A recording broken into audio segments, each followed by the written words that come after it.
Hi friends, welcome back to Ramnath Koorakkadai kitchen. இன்றைக்கி நம்ம கிச்சனில் தூதுவளை ரசம் எப்படி செய்கிறதுன்னு பார்க்கலாங்க. தூதுவளை நம்ம துவையலாக அரைச்சி கொடுத்தா சிலர் சாப்பிட மாட்டாங்க. அவங்களுக்கு இந்த மாதிரி நம்ம ரசம் வச்சு கொடுத்தா ரொம்ப விரும்பி சாப்பிடுவாங்க. சளி, காய்ச்சல், இருமல் இருக்கவங்களுக்கு சூப்பரான ஒரு ரசங்க. வாங்க எப்படி செய்கிறதுன்னு நம்ம வீடியோக்குள்ளே போய் பார்க்கலாம். பெரிய லெமன் சைஸ் அளவுக்கு புளி கரைச்சி பாத்திரத்தில் எடுத்து வச்சுருக்கேங்க. தக்காளி இந்த மீடியம் சைஸில் 2 தக்காளியும் கரைச்சி பாத்திரத்தில் சேர்த்துருக்கேன். தக்காளி, புளி, மல்லித்தலை, கொஞ்சமாக உப்பு சேர்த்துருக்கேங்க. தக்காளி நல்லா மசியறதுக்கு. இந்த பாத்திரம் அளவு தாங்க நான் ரசம் வைக்க போகிறேன். புளி, தக்காளி, கொஞ்சமாக மல்லித்தலை சேர்த்து கரைச்சி வச்சுருக்கேங்க. இப்போ ரசத்துக்கு தேவையான அளவு நம்ம உப்பு சேர்த்துக்கலாம். உப்பு சேர்த்துட்டு ஒரு தடவை நல்லா கலந்து விட்டுக்கலாங்க. இனி நம்ம தூதுவளை ரசம் செய்கிறதுக்கு என்னென்ன பொருட்கள் தேவைன்னு பார்த்துடலாங்க. மிக்சி ஜாரில் 1 டேபிள் ஸ்பூன் அளவுக்கு சீரகம், 1 டேபிள் ஸ்பூன் மிளகு, 1/2 டேபிள் ஸ்பூன் அளவுக்கு வர மல்லி, 15 பல் பூண்டு, 2 வரமிளகா, இந்த மீடியம் சைஸில் 1 தக்காளி சேர்த்துக்கலாங்க.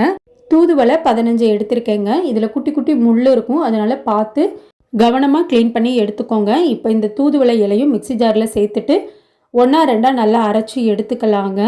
பாருங்கள், இந்த அளவுக்கு நல்லா அரைச்சி எடுத்தாச்சு. இனி நம்ம ரசம் தாளித்து விட்டுடலாங்க.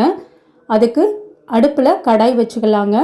1 டேபிள் ஸ்பூன் அளவுக்கு எண்ணெய் சூடானதுக்கப்புறம் 1/2 டீஸ்பூன் கடுகு, உளுத்தம் பருப்பு, 1 வரமிளகா, கொஞ்சமாக கருவேப்பிலை சேர்த்துட்டு சின்ன வெங்காயம் ஒரு 10 போல் எடுத்து 2 கட் பண்ணி சேர்த்துக்கிறேங்க. தூதுவளை ரசத்துக்கு சின்ன வெங்காயம் சேர்க்கும் போது ரொம்ப நல்லா இருக்குங்க. வெங்காயம் இந்த அளவுக்கு நல்லா வதங்கிடணும். இப்போ நம்ம அரைச்சி வச்சுருக்க தூதுவளை, மல்லி, சீரகம், பூண்டெல்லாம் சேர்த்துக்கலாங்க. எண்ணெயில் ஒரு 2 நிமிஷம் போல் வதக்கினா போதும். கொஞ்சம் அந்த பச்சை வாசனை போனதுக்கப்புறம் 1/4 டீஸ்பூன் அளவுக்கு பெருங்காயத்தூள் சேர்த்துட்டு 1 நிமிஷம் போல் நல்லா வதக்கிட்டு இப்போ நம்ம கரைச்சி வச்சுருக்க புளிக்கரைசலையும் தக்காளியும் சேர்த்துக்கலாங்க. அடுப்பை ஹை ஃப்ளேமில் வைக்காதீங்க, லோ ஃப்ளேமில் வச்சுக்கோங்க. ரசம் நல்லா நுரக்கட்டி வரணுங்க. 1/4 டீஸ்பூன் அளவுக்கு மஞ்சத்தூள் சேர்த்துட்டு ஒரு தடவை கலந்து விட்டுக்கலாம். இனி நம்ம அடிக்கடி கலந்து விடக்கூடாதுங்க. இப்போ நான் ஒரு 5 நிமிஷம் கிட்ட ஆகட்டுங்க, அதுக்கப்புறம் பார்க்கலாம். இப்போ ஒரு 5 நிமிஷம் கிட்ட ஆயிடுச்சு பாருங்கள்.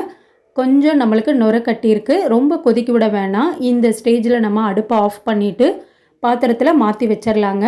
நல்லா கமகமன்னு வாசனையான தூதுவளை ரசம் சூப்பராக ரெடி பண்ணியாச்சுங்க.